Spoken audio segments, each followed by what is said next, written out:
What kind of mind conceives a weapon out of fear itself? Genghis Khan, known as the Scourge of God by those who witnessed his campaigns, transformed terror into an instrument more devastating than any sword or siege engine. His armies didn't simply defeat enemies, they obliterated the very will to resist, not through superior numbers alone, but through the calculated deployment of psychological warfare so ruthless that entire kingdoms surrendered without a single arrow fired. In 1221, when the Mongol forces approached the city of Nishapur in Persia, word had already spread of what awaited those who resisted. The city's governor made a fatal choice. He killed Takwachar, Genghis Khan's son-in-law, during an earlier skirmish. The response was not immediate, it was methodical. When the Mongols finally took Nishapur, they didn't just massacre the population. They systematically decapitated every living soul within the walls, men, women, children, even cats and dogs, and arranged the severed heads into pyramids outside the city gates. Persian chroniclers recorded that the skulls were separated by gender into distinct mounds, a grotesque inventory of total annihilation. This was not rage. This was communication. The pyramids of skulls served a singular purpose: to ensure that every city within 1,000 miles understood the cost of resistance. Mongol scouts and spies deliberately spread detailed accounts of these atrocities, embellishing where necessary, ensuring the stories traveled faster than the armies themselves. By the time Mongol forces arrived at the next settlement, terror had already breached the walls. The method was devastatingly effective. Historical records from Chinese, Persian, and European sources document how cities would open their gates immediately upon seeing Mongol banners on the horizon. The alternative, total extermination, was no longer theoretical. It had been demonstrated, documented, and displayed in monuments of bone and flesh. Genghis Khan understood something fundamental about human nature. People will endure extraordinary hardship to preserve hope, but they will surrender everything to avoid certain doom. His empire was built not just on military superiority, but on the systematic destruction of hope itself. The messenger's fate, death as diplomatic statement. In 1218, Genghis Khan sent a trade caravan of nearly 500 merchants to the Khwarezmian Empire, a powerful state controlling much of Central Asia. The governor of Otrar, a border city, accused the merchants of espionage and had them executed. Their goods were seized. When Genghis Khan sent 3 ambassadors to demand justice and compensation, the Khwarezmian Shah made a catastrophic miscalculation. He had one ambassador beheaded and the beards of the other 2 shaved, a profound insult in Mongol culture. The response was not diplomatic, it was apocalyptic. Genghis Khan mobilized an army of over 100,000 men and systematically dismantled the Khwarezmian Empire.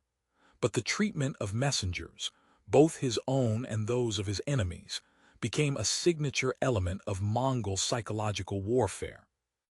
When cities sent envoys to negotiate surrender terms, the Mongols would sometimes accept the delegation, hear their proposals, and then execute the messengers in deliberately theatrical ways.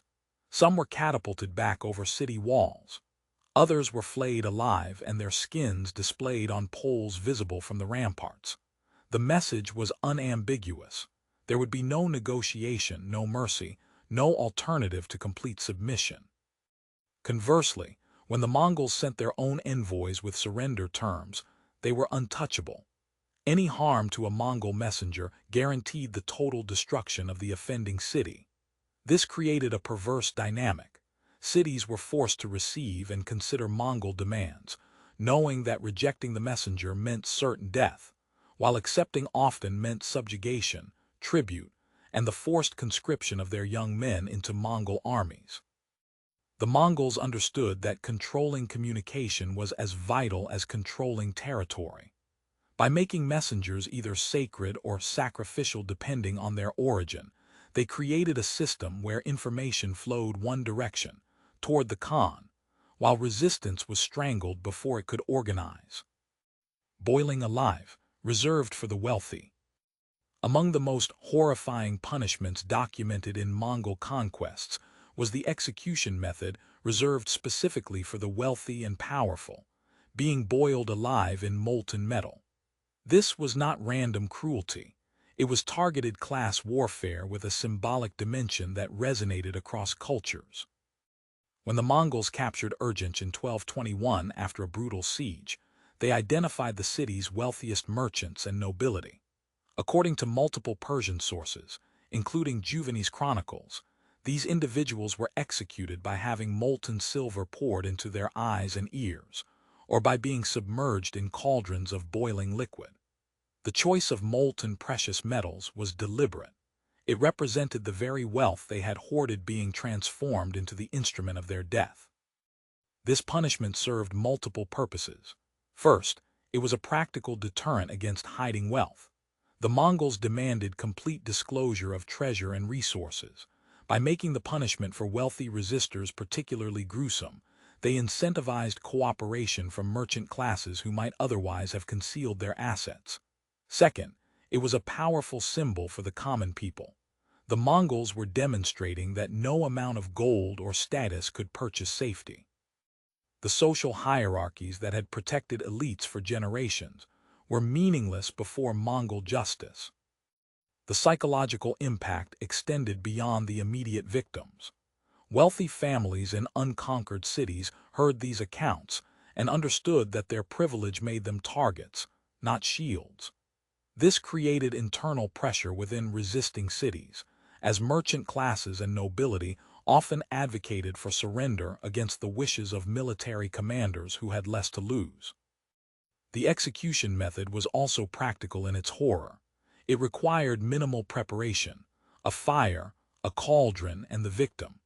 It could be performed publicly, creating maximum psychological impact with minimal resources. And it was irreversible and unmistakable, leaving no doubt about the victim's fate or the seriousness of Mongol threats. The decimation march, culling the conquered. After conquering a resistant city, the Mongols employed a tactic that combined mass execution with psychological torture: the decimation march. Survivors were forced to assemble outside the city walls in organized groups. Mongol officers would then move through the crowds, selecting every 10th person for immediate execution. The selection was sometimes random, sometimes based on age or perceived usefulness, but always conducted with methodical precision. This practice served several calculated purposes. First, it reduced the population to manageable levels, eliminating potential future resistance while preserving enough survivors to spread accounts of Mongol ruthlessness. Second, it forced the survivors to participate in their own subjugation. By making people stand in line, await judgment, and watch their neighbors die while they were spared, the Mongols created a profound psychological break. Survivors carried not just fear, but guilt and trauma that made organized resistance psychologically impossible. Historical accounts from the Mongol invasion of Eastern Europe describe how entire populations were marched hundreds of miles, with regular culling at each stop. The survivors who reached Mongol camps were so psychologically shattered that they became compliant laborers, soldiers, or servants without need for extensive guarding. The march itself became the prison. The deliberate nature of this process, its organization, its predictability, its cold efficiency, made it more terrifying than chaotic massacre. People understood they were being processed through a system, reduced to units in a calculation of empire. There was no passion, no anger, no possibility of appeal to human emotion. There was only the machine of conquest grinding forward with absolute indifference to individual suffering.